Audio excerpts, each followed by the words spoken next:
mais uma vez, obrigado a você. Estamos aqui apresentando um novo programa, Confraria dos Esportes. Hoje eu estou recebendo aqui no nosso programa um conhecedor de múltiplos esportes. Além de amigo, é um homem dedicado, um homem empreendedor, também na área esportiva, e é um cara que, assim, parceiraço, né? Parceiraço.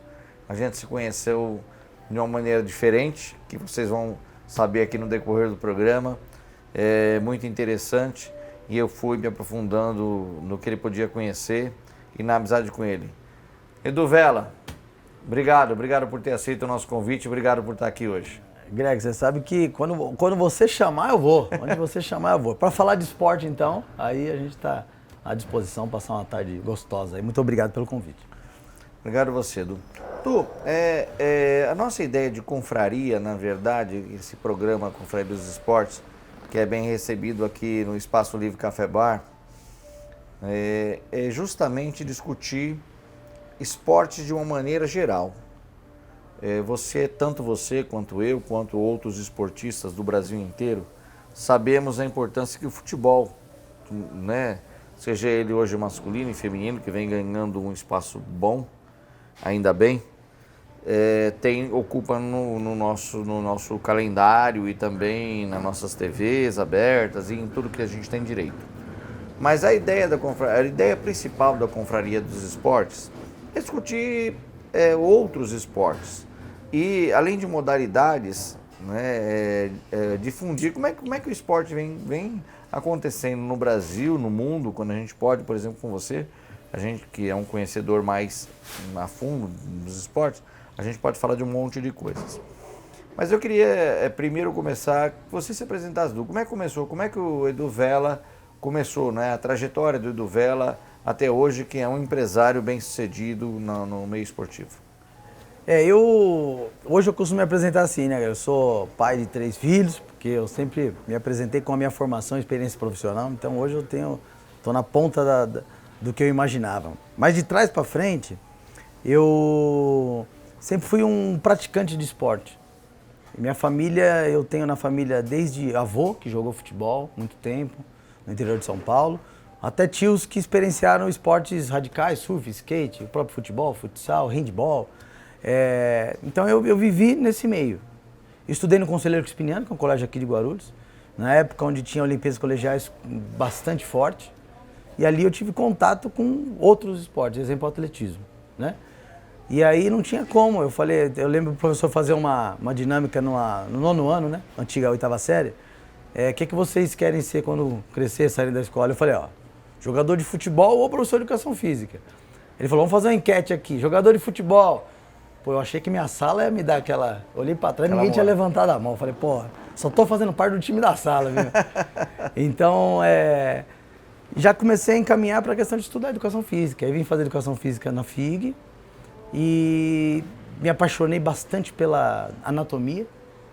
Saí mais apaixonado ainda pela psicanálise e aí fui fazer a minha primeira pós-graduação em psicanálise, né? Sociopsicologia. E era uma faculdade de sociologia em São Paulo, chamava FESP, Fundação Escola de Sociologia e Política de São Paulo. E ali eu tive contato com um mundo que mudou muito minha vida, assim. Sim. Desde pessoas, local, vivi em Guarulhos. De repente eu tinha que atravessar São Paulo para ir lá para a República. Ideologia. Né? Pô, eu chegava ali, tinha contato, tinha uma professora que ela dava aula fumando na sala. Para mim que vinha da educação física, aquilo era... E eu tenho uma tosse aqui que o pessoal ainda me zoa até hoje, né? O saudoso Miltinho aí, que fala assim, parece o Miltinho, porque ele tinha uma tosse meio, um pigarro, né? Treinador de futsal aqui de Guarulhos. E aí eu falei, eu comecei a tossir, ela falou, tá incomodando, né? Eu falei, um pouco, né, professora? Ela falou, tá bom. Ela pôs a mão para fora da janela assim, continuou dando aula e fumando assim, né? Então, para mim ali foi uma expansão, de fato, de experiências, né? Eu era o único da educação física na faculdade, uma faculdade de 75 anos, onde deu aula Florestan Fernandes, todos esses caras. E aí eu comecei a fazer outros estudos e prática. Então, assim, de estudos eu fui até o mestrado na PUC, infelizmente não consegui concluir, fiz 3 pós-graduação e aí tive experiência. Quais foram as pós, Du? Essa foi a primeira, sociopsicologia, né? Aí, um ano depois, a Gama Filho, que hoje não tem mais... Gama Filho do Rio? Aí do Rio. Eu tinha uma filial aqui na 13 de Maio. Também foi um outro lugar que para mim era totalmente diferente, né? E eu lembro que eu fui para fazer uma, que era futsal e futebol, e aí você tinha promoção de 50% se você fizesse a outra. Falei, quer saber? Vou fazer duas uma vez. Então, uma era toda terça e a outra era um final de semana por mês. E aí eu fiz essas duas, né? E logo na sequência... Você fez o quê, então? Futsal? Só psicologia foi uma primeira. Aí depois, futebol e futsal, que era uma, os dois juntos. E aí? E uma de treinamento esportivo. E aí passei pelo mestrado da PUC, foi uma experiência fantástica para mim também. Mas na época eu estava com muita atuação e mestrado, de fato, você precisa de um tempo específico. Dedicado.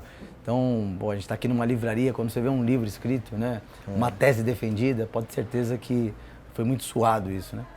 E aí as experiências eu fui desde Casa André Luiz, até esporte, até treinador da seleção paulista, até treinador do Palmeiras, Multiforça, ASA, o time aqui de Guarulhos, né, o Impro. E aí eu acabei experienciando todas essas questões e há 7 anos me surgiu a oportunidade de começar a testar um pouco a questão de gestão, que é onde veio o CrossFoot e todas essas outras questões. Eu vou começar a querer abordar uma questão sua profissional, exatamente diferenciando, né? Bom, vocês veem aí que é uma carreira longínqua, mas que exige muita dedicação, porque você que está assistindo aí, que é jovem, que pensa o esporte, a gente sabe, né? Acho que 90% dos brasileiros, se não praticam, gostam do esporte, admiram de alguma forma. Mas, se você quer seguir uma carreira esportiva, seja como professor de educação física, seja como atleta e de qualquer outra forma, exige dedicação. Dedicação, né? E também estudo, aprimoramento. Isso em tudo na vida, não é só na questão esportiva. E a questão esportiva, ela vem muito, vem muito além de tudo que a gente pode imaginar. E é isso que eu quero debater com o Vela. A gente chama Eduardo Vela, Edu Vela, e a gente chama de Vela. Né? Ele tem empreendimentos que a gente vai debater e conversar um pouquinho no próximo bloco.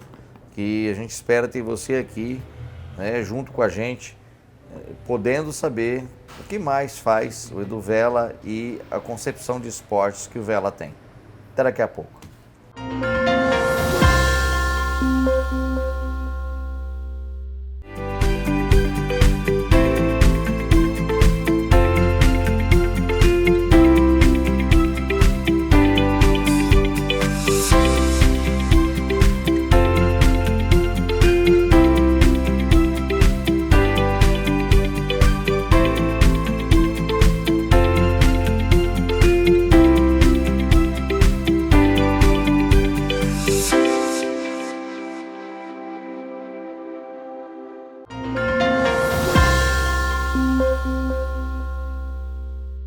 Estamos de volta no Confraria dos Esportes aqui, nesse Espaço Livre Café Bar.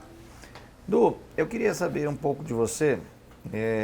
Você tem um programa diferenciado, né? Você montou um programa diferenciado que é o CrossFoot.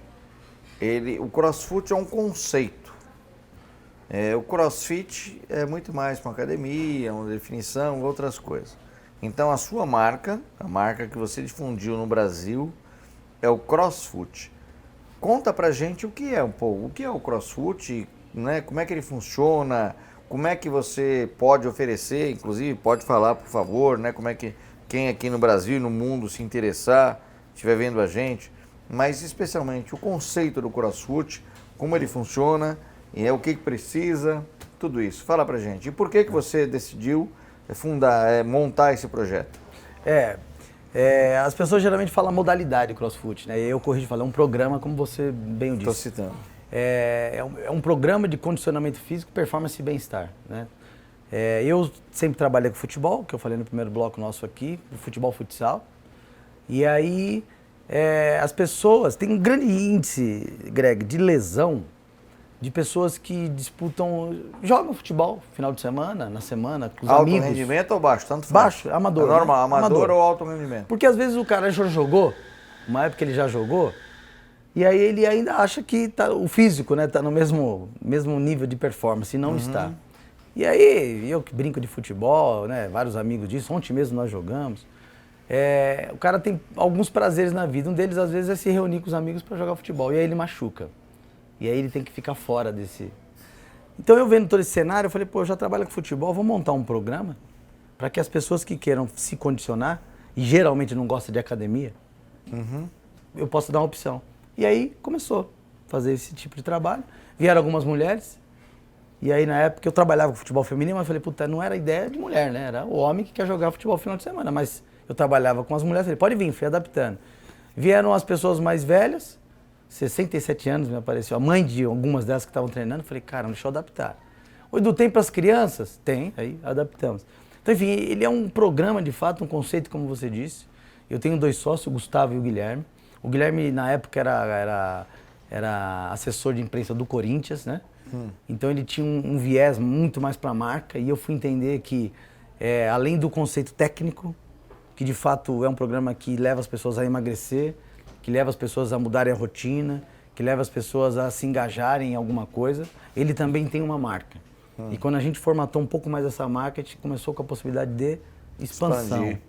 Quando eu fui para Fátima Bernardes, que a gente fez um bloco com ela lá, eu saí de lá e eu nem tinha muito WhatsApp, assim, não era? Tava começando isso. Eu tinha quase 1.200 mensagens, assim. Quando você acabou de sair... Acabou de sair, peguei o celular, o Guilherme falou, você não tem ideia do que é a Globo, assim, o que isso vai dar. E aí começou, né? Tem Pilates aqui no... Pilates, tem CrossFit aqui na Pará, Manaus, Goiás. E aí a gente falou, porra, peraí, vamos melhorar isso para poder envelopar isso de uma forma melhor, né? E aí foi feito. E aí então, a gente... os seus sócios são Guilherme e Gustavo. Gustavo. O Gustavo... São amigos de colégio, os 3. Você falou do Guilherme. O Guilherme era assessor de imprensa do Corinthians, hoje hoje não é tá mais lá. empresário. Não, hoje é empresário de jogadores, né? E o Gustavo, na época, era o burocrata, vamos dizer. Ele era o que organizava nossas loucuras. Ele que foi atrás de registro de marca, a parte contratual, né? A parte administrativa, E financeira. até hoje vocês são Nós somos sócios? 3. Até hoje nós somos 3 sócios, né? Então a gente teve essa expansão. Nós chegamos, Greg, não simultâneo, porque às vezes entra e sai, a ter quase 100 franquias no Brasil, né? Simultâneo, acho que umas 40, 45 franquias. Vela, essas franquias vão desde marca, obviamente, equipamento, fundamento, treinamento, tudo tudo, vai o conceito inteiro. Quando ele compra a franquia, na verdade não, quando ele adquire o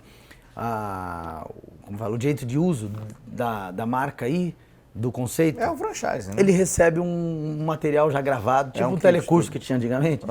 Primeira aula, segunda aula. Mas quem ministra são professores. Os professores de educação física física de lá. Isso. Não pode não ser, não. O dono da franquia pode ser alguém que não seja um investidor. Mas tem que ter um responsável técnico. Então, quem está nos assistindo aqui, que imaginar, bom, eu estou vendo que existe isso. O que eu preciso? O que precisa para ter uma franquia? A gente pode entrar em contato com a gente pelas redes sociais, né? CrossFood. Por favor, deixa eu... CrossFood, tem o site, né? crossfood.com.br, né? E tem o próprio Instagram e Facebook, @crossfood, né? Tá. A gente tem um canal lá só de atendimento a isso. A ideia era, de fato, a expansão da marca.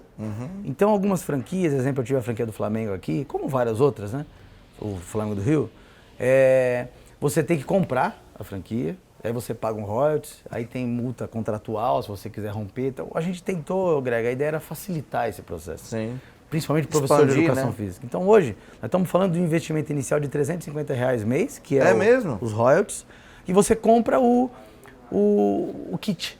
Nós não ganhamos nada com o kit. O kit chega a R$2.000 e ainda você consegue parcelar em várias vezes. Então, qualquer academia ou não academia, desde que seja encabeçado por um empresário, mas aplicado por um profissional de educação física, essa é obviamente a exigência, que é a responsabilidade contratual, que é o que vocês têm tudo certinho.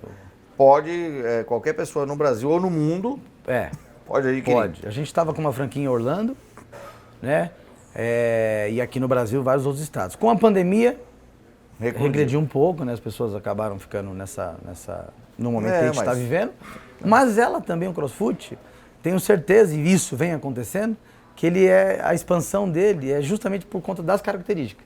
É um treino ao ar livre, que é o que você já viu algumas vezes aqui, mas também pode ser feito em espaço fechado com adaptação. Alguns lugares que estão dando muito certo. Muito. Né? O nosso maior franqueador hoje talvez se não me engano, Pará e Goiás. São grandes alunos, né? Uma quantidade grande de alunos. Então, assim, é fácil de entrar. Para sair, não tem nada contratual, você só não pode manter o mesmo conceito depois de um ano que você rompeu. A gente já teve casos desse, né? O cara sai crossfoot, aí depois vira crossball.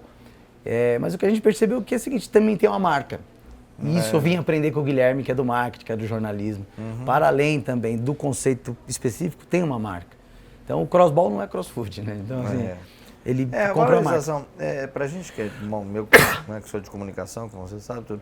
Então, o que você desenvolve em conceito, claro que a marca valoriza também. Né? Não tem jeito. Percas virão pelo caminho. E a gente convive no mundo inteiro com pessoas honestas e desonestas. Entendi. Né? Nós temos eu costumo dizer que você vai encontrar problema na igreja, na família, no trabalho, em qualquer lugar. Então, o melhor de tudo isso, primeiro, além da rentabilidade que vocês têm, é porque vocês conseguiram difundir o esporte. Esporte É por isso que a gente está aqui discutindo esporte nesse programa. Justamente, que pessoas trazem coisas diferentes. E o CrossFoot é algo diferente. Né? Você, com outros empreendimentos que você tem, talvez ainda não tenha conseguido, né, difundir tanto a questão da marca e do conceito. Mas é algo que está aí, sedimentado, está plantado, e certamente o tempo vai premiar mais você e seus sócios, não é? Que são coisa que vem. E a gente o tempo passa muito rápido aqui, né? Mas a gente deixa sempre com gosto de quero mais. Nós vamos encerrando esse segundo bloco, e no terceiro bloco eu vou falar com o do Vela sobre o empreendimento que ele tem, um grande empreendimento esportivo que ele tem aqui na cidade de Guarulhos, que é a segunda maior cidade do estado de São Paulo, e é maior do que 13, 14 capitais brasileiras. Daqui a pouco a gente volta. É pai bola, como diz o Elias Júnior.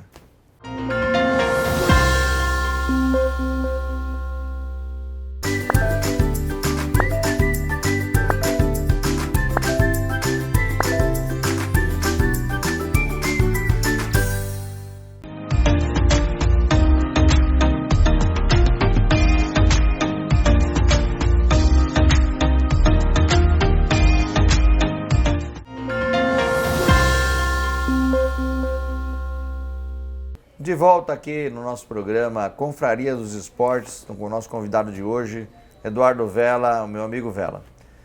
Vela, queria abordar um pouco agora, né, do seu novo empreendimento, né? Do empreendimento que você montou, que é o Vela Esportes.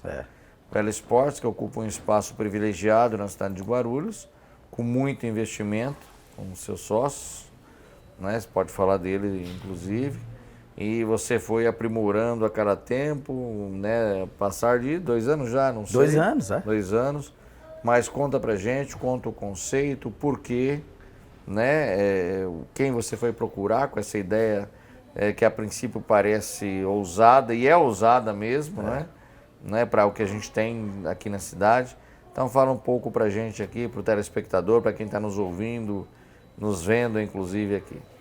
O CrossFoot me deu a possibilidade de eu jogar uma parte das minhas experiências dentro de um programa. E o Velas me deu a oportunidade de eu jogar uma abrangência muito maior de tudo que eu passei. Exemplo, teatro que eu fiz na época da escola e depois fiz na pós-graduação. Então, assim, a Vela Esporte, ela surge como uma possibilidade de um entretenimento total, assim. Claro que nossa viés maior é o esporte, né? Então, é um espaço que eu procuro sim desenvolver a poliesportividade. O que tem lá hoje? Hoje a gente tem patins, tem escolinha de futsal, de futebol, tem pilates, tem aula de dança, tem taekwondo, tem kickboxer, tem as atividades da areia, futevôlei, vôlei de praia, tem locação desses espaços, né? Estamos com um time agora disputando o Campeonato Paulista da Federação Paulista de Futsal, um centro de luta. 2022 ele já vai ser inaugurado também, aí jiu-jitsu, karatê, capoeira, lutas gerais, né? Na Vila Rosária.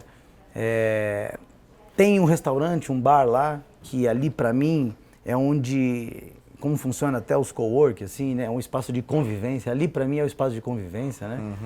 E então eu procuro casar no viés esporte, educação, cultura. Às vezes as pessoas passam por esse lugar, passaram anos ali pelo Anel Viário, né? Eu estudei ali, no espaço da FIG, então eu conheci um pouco. Passam anos ali e não sabiam que existia um lugar desse em Guarulhos, né? Então, mas o estar ali é diferente, né? E expansão? Você pensa em expandir? Porque aquela área é muito grande. Hoje eu falo assim, Greg, o Velho Esporte, hoje nós estamos à frente daquele espaço que compete ali no Anel Viário, tem a quadra lá embaixo na Vila Rosária, mas a Velho Esporte ela vem como um conceito de gestão esportiva, né? Então, eu pretendo expandir a questão da Velho Esporte como gestão, né? Eu quero dar a oportunidade do meu cliente, do meu aluno, do meu amigo tá ali, ele poder se apropriar de algo descentralizado, né? Exemplo, a gente está próximo a fechar uma parceria com as questões de natação, porque eu também quero um espaço aquático para as pessoas. E ali mesmo, lá para baixo, que é bem grande, quero fazer alguma coisa meio cross, assim que a gente chama, né? Corrida de aventura, alguma coisa assim. Bacana, você vai ter a oportunidade de ver. Eu queria falar um pouco com você rapidamente, por que, na sua concepção, o Brasil, São Paulo e a nossa cidade de Guarulhos não tem investimento esportivo, na verdade, né? Isso vale para tudo. Queria que você fosse sucinto, porque eu tenho perguntas finais para te fazer nesse último bloco. Vamos trazer você aqui para outras entrevistas. Eu acho, Greg, que às vezes o esporte é visto como despesa, não investimento, né? Então, é conceitual, eu acho. Acredito que em alguns momentos é conceitual, né? Quando a gente começou aqui, me veio na cabeça muito, quando o Brasil tomou de 7-1 da Alemanha, e aí você vai estudar, mas por que a Alemanha deu 7-1 no Brasil, que foi escrachado? Mas há anos, quando eles tinham perdido uma Eurocopa, eles reestruturaram toda a parte educacional, voltada ao esporte, no caso. Sim. Capacitaram os professores, fizeram um teto de investimento. Então, assim, pegar esse modelo de falar, deixa eu ver como é que funciona o esporte para eu poder investir. E aí o resultado, o esporte não é remédio, né? Você toma e cura, ele é vacina. Você tem que, quer dizer, não é vacina, é remédio. Você vai se tratando aos poucos. Edu, e pessoas que, como você e eu, sonham com um país que invista no esporte, nós vamos ver? Nossa geração vai ver, Edu? Eu acho que se você pensar o Brasil como um todo, é muito grande, né? Mas em algumas partes isso já acontece, eu vejo bastante, e não precisa ser tão longe. Taubaté tem um grande investimento aqui no esporte, São José também avançou um pouquinho mais enquanto é isso.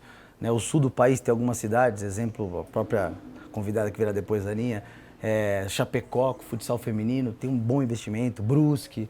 Então eu acho que ainda é pontual, porque não se tem uma política sistematizada de investimento ao esporte. Aí depende, assim como nas modalidades, de um herói, né? Eu tenho Guga no tênis, agora o tênis no Brasil vai, e não foi. Vai. Entendeu? Nós temos agora o skate, o surf, que tem que popularizar um pouco nesse sentido. Eu penso, Vela, que assim, é uma questão de gestão mesmo. É uma questão de gestão. E que nós tenhamos uma política pública nacional, estadual, municipal, que converse. É o que eu penso. Mas nós somos ainda um pouco sonhadores. Outro dia entrevistei aqui o secretário de esportes, me animei, inclusive, Vamos ver o que vem em prática. Mas para a gente finalizar, Edu, né, em fevereiro, você é São Paulino, eu corintiano, né? Declarados. É isso aí. Palmeiras tem chance de ser campeão mundial? Eu acho que é uma das maiores chances agora do Palmeiras e de um time brasileiro de novamente ser campeão do mundo, né? Eu sou São Paulino, você corintiano, claro, mas eu acho que... Nós somos esportistas e brasileiros, né? Eu acho que o investimento que o Palmeiras vem fazendo, eu acho que não pode ser prestigiado aquele que não investe. Claro. Né? Então, assim, às vezes eu até perdi alguns jogos e o meu time não era o que investia mais. E é claro que eu queria ganhar, mas eu falava, eu também quero que o esporte ganhe. Então, se eu ganho sem investimento, às vezes continua assim. Não, que aí depende da pessoa. Não, o Edu vai lá e faz, ou aquelas meninas fazem. Entendeu? Então fala, o Palmeiras está tanto tempo ali investindo, né? Desde um estádio maravilhoso, investimento nos atletas, comissão. Então, assim, eu acho que tem que prestigiar quem está nessa linha que a gente acabou de falar, da gestão. Porque senão ainda vira muita, quando a gente é do futebol, vira muita várzea. Claro, isso e aí mesmo. a várzea que a gente brinca que é muito legal. Muito importante também, né? Eu era bom nisso, de vestiário, né? Tal, ali, ganha-se isso. E o outro, que procura se fazer um trabalho sério e com uma gestão ótima, não. Então, entendeu? Acabou o jogo lá, o Abel foi lá, cumprimentou todos os jogadores do Flamengo. Pô, ali. Então, assim, é uma postura diferente. Eu acho que tem que ser isso. Esses times, eles merecem ganhar. Para poder, eu brinco assim, o vencedor é o que valida um tipo de jogo. Né? Quando a gente perdeu 82, falaram assim, esse jogo não ganha. Então tem que mudar. E a gente veio com a Copa de 90, que não era aqueles times, mas era um time que foi competitivo e ganhou. Falou, tá vendo? É isso que tem que ser feito. Du, querido, obrigado pela visita. Nós que estamos aqui com esse programa, né, para mim, inovador, com uma vontade de falar de tudo, falar de vários esportes. É um prazer receber você. Você é um amigo, né, do coração, já é do coração. Um dia a gente conta a nossa história aqui. Obrigado por ter vindo, saúde, sucesso e paz. E obrigado a você que ficou aí com a gente até agora em mais um programa Confraria dos Esportes. Até a próxima.